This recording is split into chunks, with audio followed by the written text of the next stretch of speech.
I've been living alone for almost 2 years in a rented house at the end of a quiet street. It's one of those small houses with a tiny yard, a low fence, and way more windows than I'd like, considering I'm a bit paranoid. I work from home, so I spend most of my time there, and that night I was focused on preparing an important presentation for the next day. It was late autumn, and the leaves falling in the yard seemed to dance in the wind, creating this melancholic, slightly unsettling atmosphere that always keeps me on edge. To ease the tension, I had a video call open with some friends while working. We did that sometimes, each of us doing our own thing, but still feeling like we had company. I was sitting at the dining table with my laptop positioned so that one of the windows behind me was visible on the call. The conversation flowed casually between us, about games, work, and random stuff that came to mind. Then, out of nowhere, one of my friends, Mike, stopped and asked, "Hey, who's that behind you?" I laughed, thinking he was just messing with me. But he looked serious. "No, seriously, I saw someone walk by." I glanced at the window, and all I saw was the reflection of my brightly lit room. "It's probably just my shadow or something," I said, trying to sound unbothered. They laughed and moved on, but the comment stuck with me. As the night went on, I was more stressed about the presentation than Mike's weird comment. Around 11:30 p.m., when I finally wrapped up my work, I started my usual bedtime routine, turning off the lights, checking if the doors were locked, and giving my phone one last look. When I passed through the kitchen on my way to the back door, something made me stop. On the floor, near the glass door leading to the backyard, there were footprints. Muddy, wet shoe prints. It didn't make sense.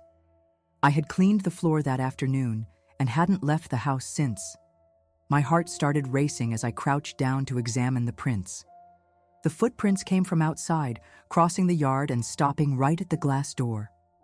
My instincts told me to look outside, but when I lifted my eyes, all I saw was the dark night and my own reflection in the glass. I slowly stood up, a chill running down my spine. I locked the door immediately and turned to check the rest of the house. That's when I noticed something even more disturbing. Another set of footprints, dried this time, coming from the opposite direction. These started near the front of the house, close to the main entrance, and led toward the back door. Someone had walked around the entire house. At that moment, my mind started racing. I tried to think if anyone could have passed by while I was distracted with work or the video call. But it didn't make sense. I was sure I had been alone the entire time. The house was small. I would have heard something. I grabbed my phone and started walking through the house, turning on every light and checking each window. The curtains were drawn, as always, but now I had the unsettling feeling that someone, or something, might be watching me from the other side. The stillness of the night, which had been calming before, now felt oppressive. Every creak of the floor beneath my feet made me hold my breath. I decided to go back to the living room and check the security cameras I had installed months ago. I never paid much attention to them, but now they felt like my only hope of understanding what was going on.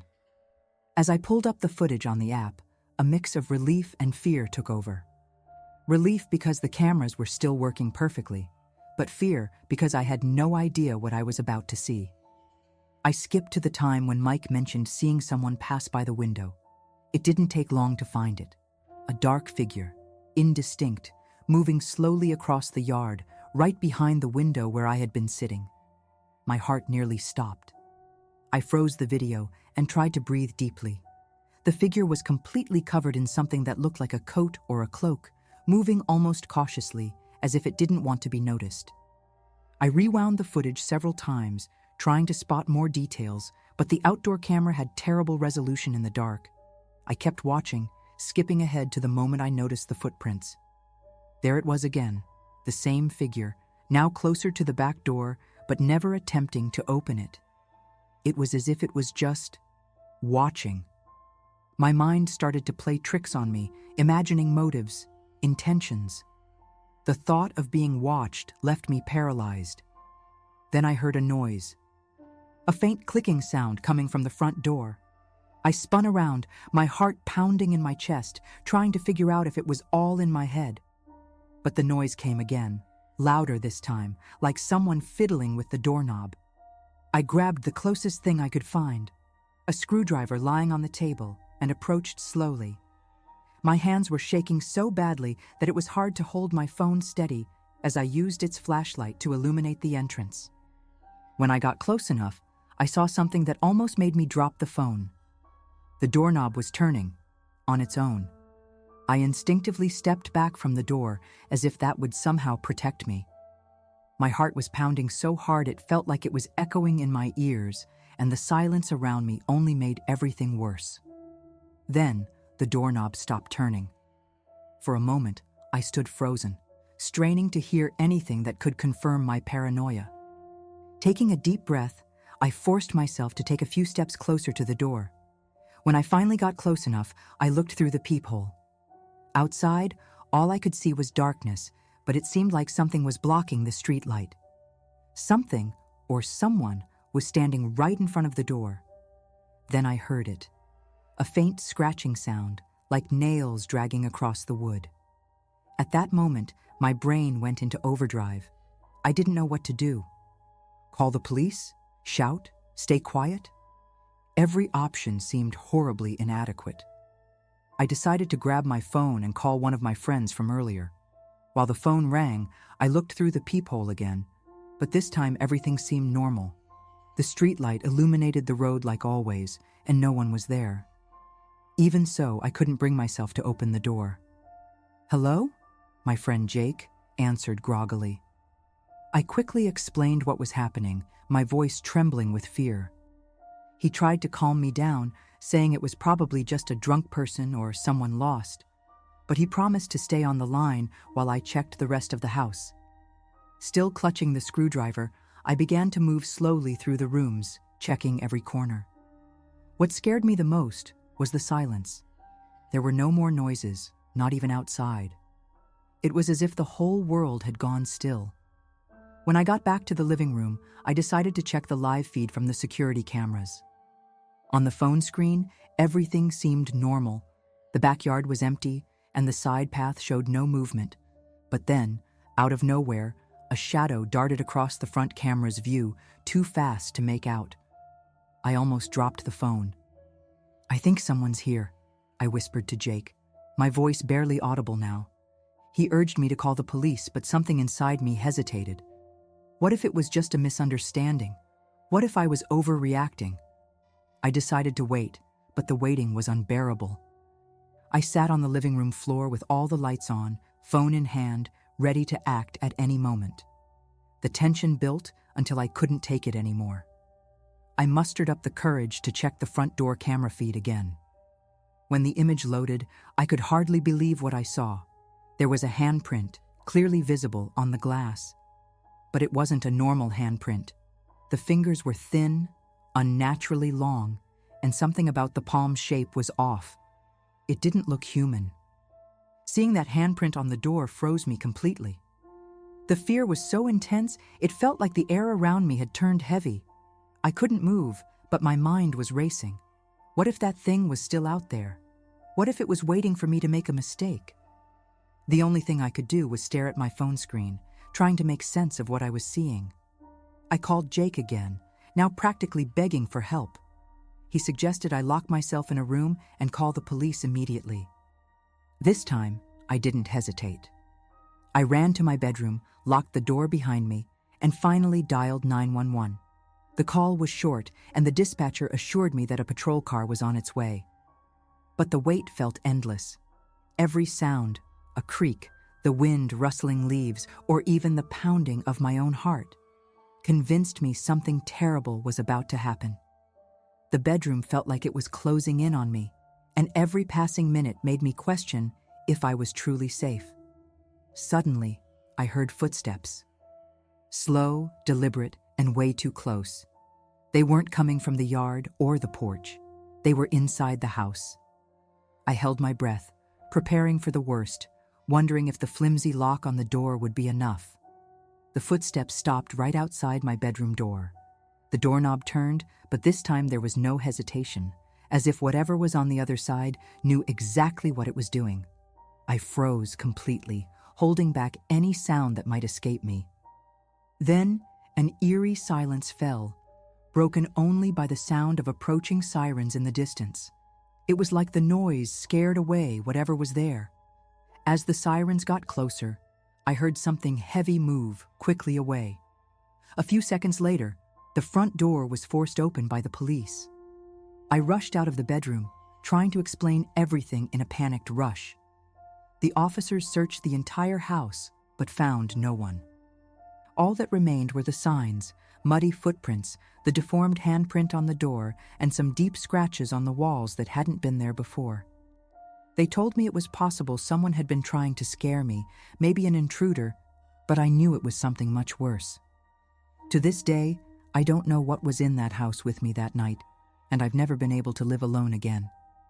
I moved out shortly after, but the fear stayed with me. Every time I hear a strange noise, I think of the footsteps, the handprint, and that oppressive silence I never want to experience again.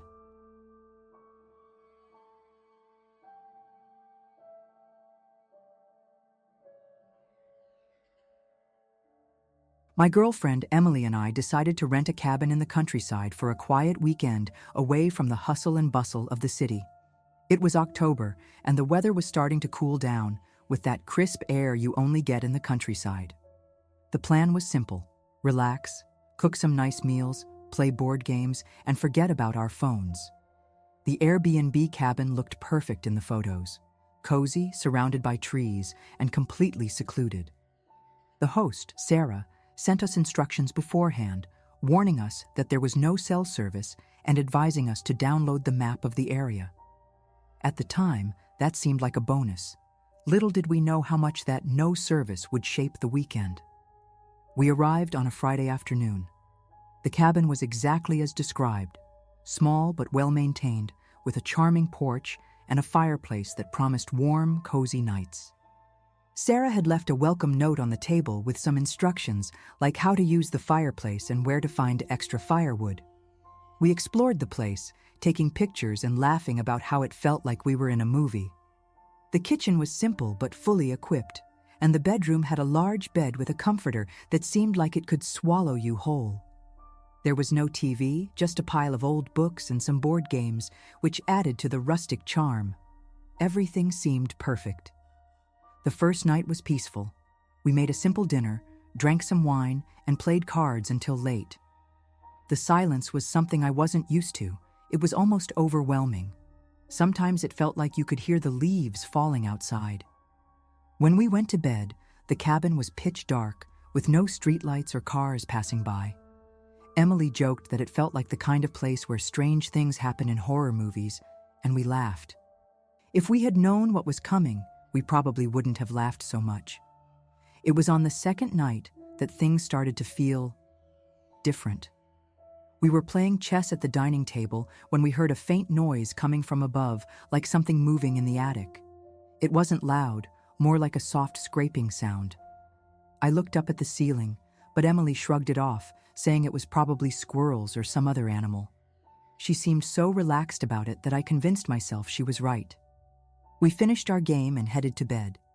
As I turned off the lights, I felt a slight unease, like something wasn't quite right, but I brushed it off. After all, we were in the middle of nowhere. Of course we'd hear strange noises, right? The next morning, I woke up before Emily and went down to make some coffee. That's when I noticed something strange in the kitchen. On the counter, there was a partially eaten sandwich.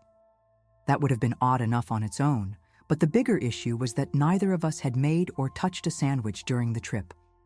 I stood there, staring at it, trying to remember if I might have forgotten something from the night before. But it didn't make sense. The bread was still soft, like it had been made just a few hours ago. My mind started connecting the dots. The noise in the attic, the sandwich. Something wasn't adding up. I called Emily, trying to stay calm so I wouldn't alarm her. She came downstairs, still half asleep, and when she saw the sandwich, she looked just as confused as I was. She swore she hadn't made it, and I knew I hadn't either. Maybe some animal got inside during the night, I suggested, trying to convince myself of the simplest explanation. I started searching the kitchen for any signs of an intrusion, like holes or unlocked windows, but everything was perfectly secure. Even so, I decided we should check the attic. Emily wasn't thrilled about the idea, but I insisted. If something, or someone, was up there, I needed to know. Climbing up to the attic was one of the most unsettling things I've ever done. The staircase was narrow and creaked with every step, and the smell of old wood and dust grew stronger as we ascended. The weak beam of a flashlight was all we had, and when I pushed the attic door open, it creaked like something straight out of a horror movie. Inside, there wasn't much, just a few dusty boxes and some old rocking chairs. But when I shone the light into the far corner, my heart nearly stopped. On the floor was a sleeping bag, spread out like someone had been using it recently. And it wasn't just that. There were footprints in the dust, leading directly to a trapdoor I hadn't even known was there. Emily grabbed my arm tightly, clearly terrified. "We need to get out of here now," she whispered, her voice trembling. And I wanted to agree with her, but something held me there, like I needed to understand what was going on.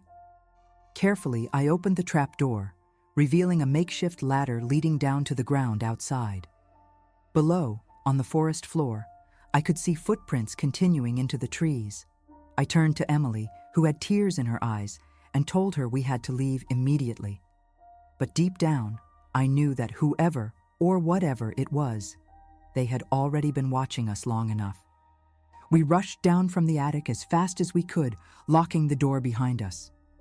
Emily was already packing our things, and I tried to call the police, even though I knew there was no signal. The feeling of being watched was suffocating. Every window felt like a potential vantage point for someone outside. While we were loading our bags near the front door, we heard another sound, this time from outside. It was a sharp crack, like a branch snapping, but it sounded deliberate, as if someone was walking around the cabin. Emily looked at me with pure panic. I motioned for her to stay quiet, and we hid behind the curtain, trying to see out the window. In the faint morning light, I saw a figure moving quickly between the trees. It was hard to make out what it was. It looked human, but something felt off. The way it moved was strange, almost clumsy, like it was trying not to be seen but failing. I grabbed Emily's hand, which was trembling, and whispered that we needed to run out the front door and make it to the car. She nodded, and without thinking too much, I grabbed the keys and unlocked the door as quietly as possible. The cold morning air hit us as we stepped outside, but it didn't do much to ease the tension that seemed to grow with every step. As we approached the car, something caught my attention. The hood was slightly open. That didn't make sense. I was certain the car had been locked and in perfect condition when we arrived. Hesitantly, I lifted the hood and saw that several wires had been cut, almost surgically. Someone knew exactly what they were doing. Emily started to panic, quietly crying as I tried to think of a plan. We were stranded. No signal, no car, in the middle of nowhere. Then we heard a sound behind us. Slow, deliberate footsteps coming from the direction of the forest. I turned around and saw the same figure from earlier, now much closer. It was a man, or at least it looked like one. He was wearing simple but filthy clothes, like he'd been living in the woods for a long time. He didn't say anything, just stood there, watching us. The way he looked at us sent chills down my spine. It wasn't anger or hatred, but a kind of unsettling curiosity, like he was deciding what to do. I grabbed Emily's hand and we ran back to the cabin. We locked the door behind us, desperately trying to think of a way out. The problem was, at that moment, I didn't realize the worst part was yet to come. Inside the cabin, we locked every door and window we could. The silence outside was almost worse than the sounds we'd heard earlier. Emily sat on the floor, hugging her knees, while I paced back and forth, trying to stay calm. "He's out there, waiting for something," she whispered, barely audible. And she was right. Every shadow moving outside, every faint sound of cracking branches seemed to confirm it. I grabbed the heaviest thing I could find in the kitchen, a rusty old axe leaning against the corner. It wasn't much, but it was all I had to defend us. Suddenly, we heard another noise coming from the attic.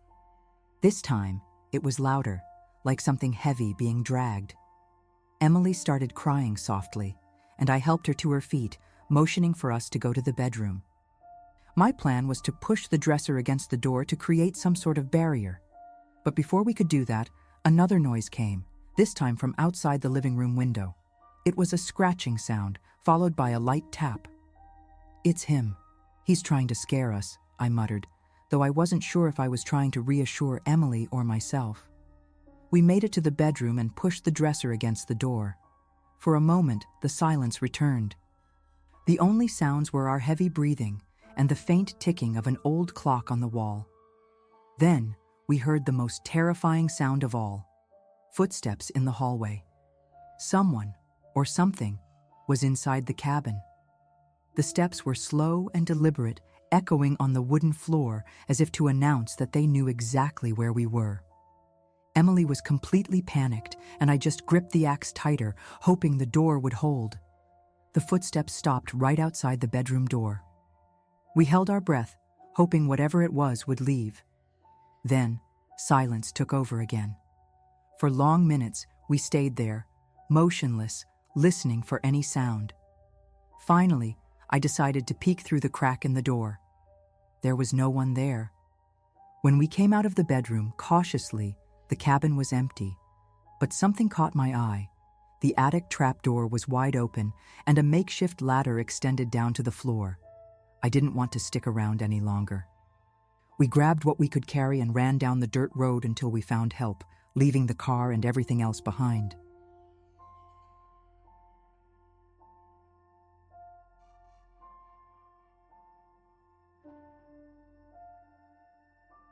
I travel for work at least 3 times a month, and after a while, you get used to the endless cycle of airports, hotels, and rushed meals at unfamiliar restaurants.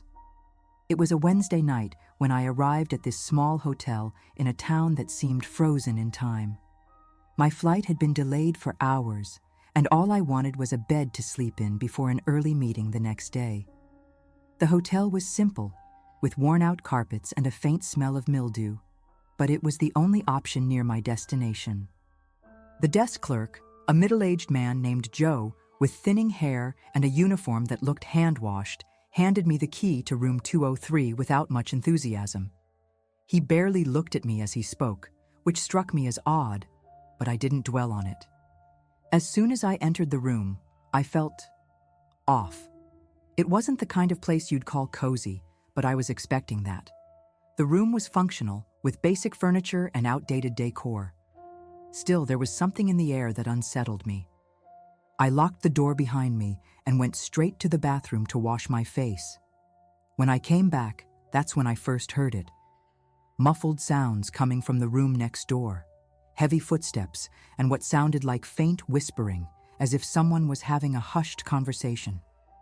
I glanced at the clock. It was already past 11 p.m., and the hotel had seemed empty when I arrived. It wasn't alarming, but the noise was persistent enough to get on my nerves. After about 15 minutes, I got fed up and called the front desk. Joe answered in the same flat tone as before. I explained that I was hearing noises from the room next door and asked if he could tell the guests to quiet down. That's when he said something that sent a chill down my spine. "The room next door, 204, is unoccupied." I insisted there must be a mistake because I could clearly hear noises. He just said he'd check it out, but the way he hung up made me think he wasn't going to do anything. I tried to brush it off and convince myself the sound might be coming from another floor. The weird thing is, the noise stopped. And that was even more unsettling than the sound itself. I tried to distract myself by watching TV, but relaxing was impossible. I was starting to doze off with the lights off when the room phone rang. I almost jumped out of bed, my heart racing. I hesitated for a moment before picking it up, thinking it might be Joe calling back. What I heard left me speechless. A low voice, almost a whisper, asked, "Did you hear that?" Before I could say anything, the line went dead. I sat there in the dark, clutching the phone like it was a lifeline, unsure of what to do. My first instinct was to check the door. I crossed the room in a few quick steps and checked the lock. It was secure, but I still felt exposed. I peeked through the peephole, and all I saw was the empty hallway, dimly lit by the tired yellow glow of the lights. I stood there for a while, straining to hear anything over the sound of my own heartbeat. The silence was almost complete, except for a faint hum coming from the ventilation system. There was no one there, but something about the stillness made me feel watched. I decided that if anything else strange happened, I would head straight to the front desk. I just needed a few hours of sleep, so I got back into bed, trying to shake off the unease. Lying there, though, sleep felt impossible. The feeling of discomfort was so heavy, it was like a weight on my chest. Around 2 a.m, I heard another sound. This time, it wasn't coming from the room next door, but from the hallway, right outside my door. It was the sound of something heavy being dragged across the floor, but unevenly, like it was being pulled in a hurry. My heart started pounding again, but I forced myself to get up and look through the peephole. Again, nothing. The hallway was empty, with no sign of movement. I told myself I was imagining things, that the stress and exhaustion were messing with my head. After all, there was no way something like this could actually be happening, right? Still, I decided to leave the TV on for some background noise, hoping it would make me feel less vulnerable in the silence. I got back into bed, but I stayed wide awake, staring at the ceiling. That's when I heard something subtle but unnerving. A faint click, like someone trying to open my door. I jumped out of bed and ran to the door, double-checking the deadbolt, even though I knew it was already locked. I pressed my ear to the door, trying to hear if someone was on the other side, but all I got was a deep, cold silence. I didn't know if I was losing my mind, or if there really was someone, or something there. When morning finally came, I was exhausted and on edge. The sunlight streaming through the curtains should have been a relief, but what I found when I opened the door made me freeze. There were scratches on the outside of the door, long and deep, like someone had spent the night trying to get in. The hallway was empty, but the sight of those marks left me paralyzed. They didn't look like something a person would make as a joke. It was as if something, or someone, had left them as a warning. I didn't know what to think. The image of those scratches was burned into my mind, and every time I closed my eyes, it was like I saw them again. I grabbed my bag and headed straight to the front desk. The same clerk from the night before, Joe, was still there, looking even more indifferent than before, like he hadn't slept at all. I showed him the pictures I'd taken of the scratches and asked if he knew anything about it. He looked at the images with the same lack of interest and said something that made my skin crawl. That happens sometimes. Nothing to worry about. The casual way he said it made me want to get out of there as fast as possible. I asked to check out, barely listening to whatever he said in response. As I loaded my things into the car, I glanced back at the hotel one last time. There was something off about the building's facade, like the windows were misaligned, and I couldn't remember seeing anyone else entering or leaving the place during my entire stay. It was like the hotel was stuck in some kind of bubble, separated from the rest of the world. My instincts screamed at me to stay away, but my curiosity gnawed at the back of my mind. Who or what had been in the room next to mine? And why didn't anyone seem to care about the scratches on my door? Driving away, I tried turning on the radio to ease the tension, but all I got was static, like I was in some signal dead zone. I hadn't even left the town yet, but I already felt like I'd left something behind, a part of me still trapped in that hotel. The entire drive, I kept checking the rearview mirror, almost expecting to see something, or someone, following me. But the road stayed empty, just me and the endless stretch of asphalt. The silence in the car was unbearable, and with every passing minute, I became more convinced that what had happened was a warning, though I still didn't know what it was warning me about. To this day, I still can't make sense of what happened that night. I've stayed in hundreds of hotels, but I've never felt anything like I did there. For a while, I tried to forget, but sometimes, during long, lonely trips, I find myself thinking about the whispers, the scratches, and the sound of the lock clicking. Was I just too tired? Was my mind playing tricks on me? I don't know. But if you ever find yourself in a small-town hotel and hear something strange in the room next to you, my only advice is this: don't stick around to find out.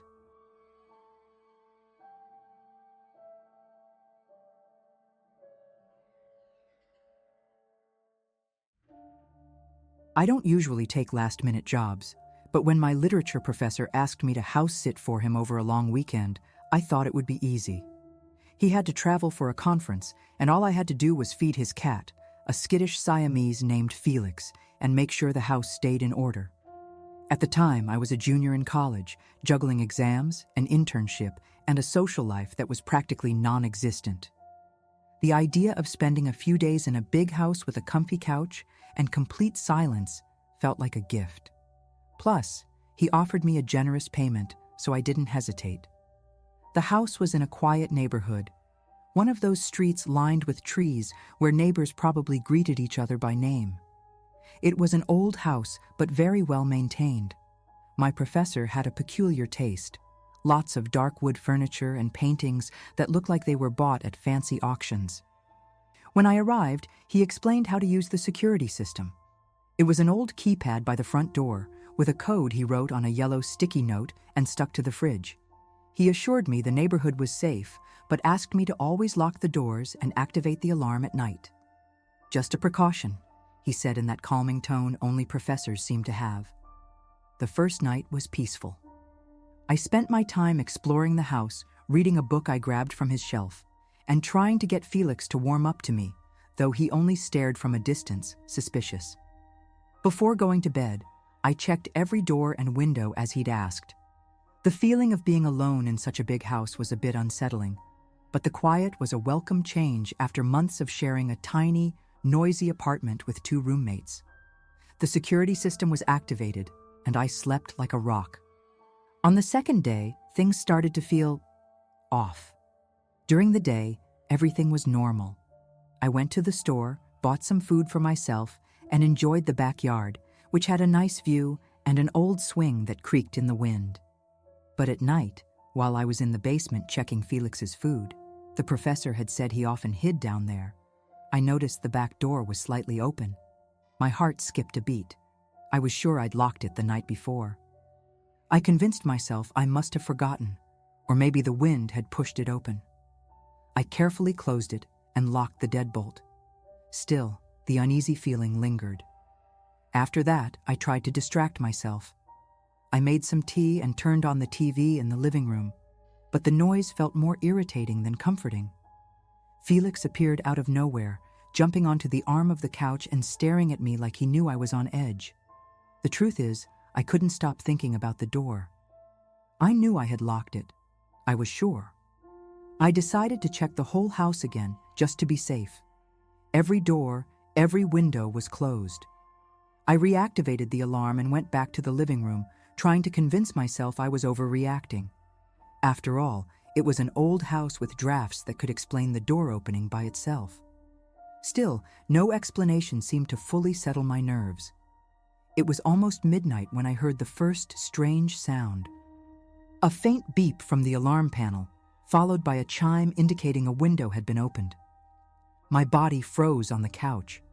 The panel was by the front door, and to see what was going on, I'd have to cross the dark hallway. I grabbed my phone and opened the security app the professor had set up. It showed exactly which window had been opened, the guest bedroom window on the second floor. That window was way too high to be accessed from outside unless someone used a ladder.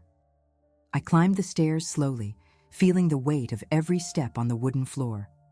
The hallway was lit only by the moonlight streaming through the skylight. The guest bedroom was at the end, its door slightly ajar. When I got there, I carefully pushed the door open and looked around. The window was indeed open, with the curtains billowing in the wind. My mind searched for an explanation.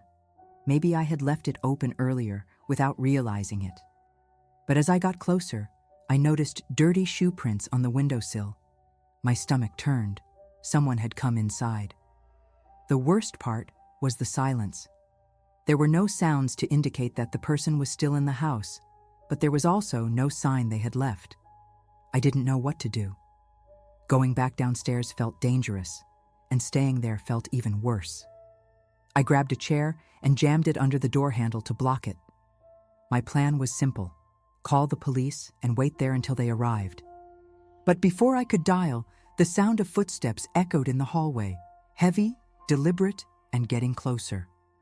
I held my breath, feeling my heart pounding in my chest. The footsteps stopped right outside the door. For a moment, everything was completely silent, except for the sound of the wind coming through the open window. My phone trembled in my hand as I tried to think of what to do. I knew the chair wouldn't hold for long if someone tried to force their way in. The next sound was even worse.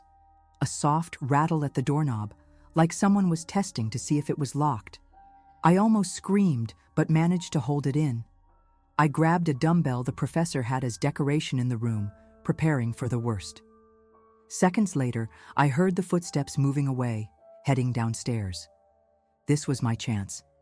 Carefully, I removed the chair and opened the door just enough to peek into the hallway. It was empty. I crept down the stairs, holding my phone, trying not to make any noise, but every step creaked louder than the last. When I reached the ground floor, the living room was dark. The lights I had left on were off. Something was definitely wrong. That's when I realized the alarm panel was off too. Someone had cut the power. Without thinking twice, I headed straight for the front door, but it was locked from the inside with a key I hadn't seen before. Panic set in, and my only thought was to get out of the house as quickly as possible. I ran to the kitchen, remembering there was a back door leading to the yard. When I opened it, I felt the cold night air and bolted into the street without looking back. I managed to reach a neighbor's house, who let me in as I explained, trembling, what had happened. They immediately called the police. When the officers arrived, they did a thorough search of the house but didn't find anyone. The shoe prints on the window, however, were still there, along with a few footprints on the carpet in the hallway.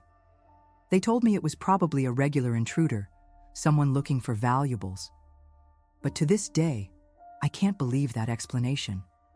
The way the footsteps stopped outside the door, the rattle of the doorknob, and the eerie silence. It felt like whoever it was had been toying with me. I never found out who it was or how they disappeared without leaving more traces. And honestly, I'd rather never know.